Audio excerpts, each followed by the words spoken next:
மற்றவங்களுக்கு எப்படி இருந்துச்சா, இவங்க பின்னாடி காலையிலே தண்ணியை போட்டுக்கிட்டு பினாத்திக்கிட்டு இருக்கானுங்க அப்படின்னு. காலையிலே தண்ணி போட்டுக்கிட்டு பினாத்திக்கிட்டு இருக்கானுங்க.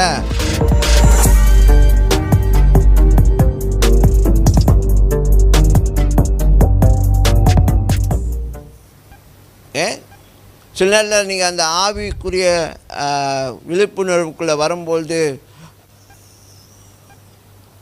நீங்கள் தண்ணி அடித்த மாதிரி, ஹலோ புரியுதா, இந்த ஒரு போதை நிலையில் இருப்பாங்க. இது ரோவா தண்ணி அடிக்கிறதை பற்றி பேசலை, யாரையும் நான் உற்சாகம் படுத்தலை. ஓகே, பாஸ்டர் சொல்லிட்டாரு பாருங்க ஸ்டேஜிலேருந்து, இதுக்கு நான் உத்தரவாதம் கிடையாது.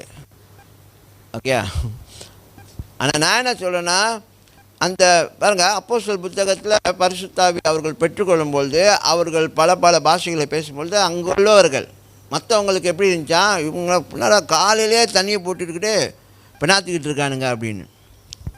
காலையிலே தண்ணி போட்டுக்கிட்டு பினாத்திக்கிட்டு இருக்கானுங்க அப்படின்னு.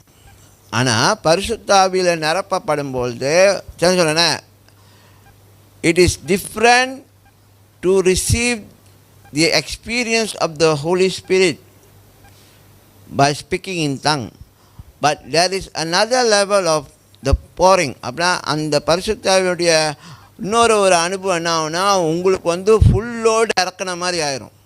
அவர் ஹெவியாக ஒன்று உங்கள் மேலே வந்தபொழுது சில நேரத்தில் சில பேர் அப்படி விழுந்து அப்படியே அந்த எத்தனையோ நிமிஷங்கள் அப்படியே கிடப்பாங்க. அவங்க எந்திரிக்க பார்ப்பாங்க, முயற்சி பண்ணுவாங்க, ஒன்றுமே நடக்காது.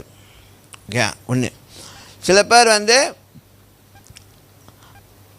அந்த மாதிரி ஒரு நிரப்புதல் வரும்பொழுது அவங்களுக்கு என்ன ஆகும், அவங்களுக்குள்ளே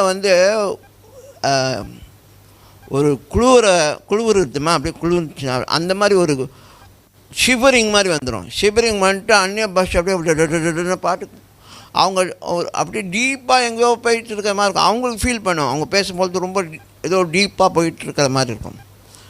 சரி, இந்த மாதிரி அவேக்கனிங்லாம் வரும். சில நேரம் தூங்கி எந்திரிச்சோன்னே அந்த கனவை பார்த்த பிறகு எந்திரிச்சு அழுகிற அனுபவம் வரும். சரி, இதெல்லாம் உங்களுக்குள்ளே என்ன நடக்குதுன்னா, அந்த ஆவிக்குரிய விழிப்புணர்வு உண்டாகி கொண்டிருக்கிறது. So symptoms. Yeah.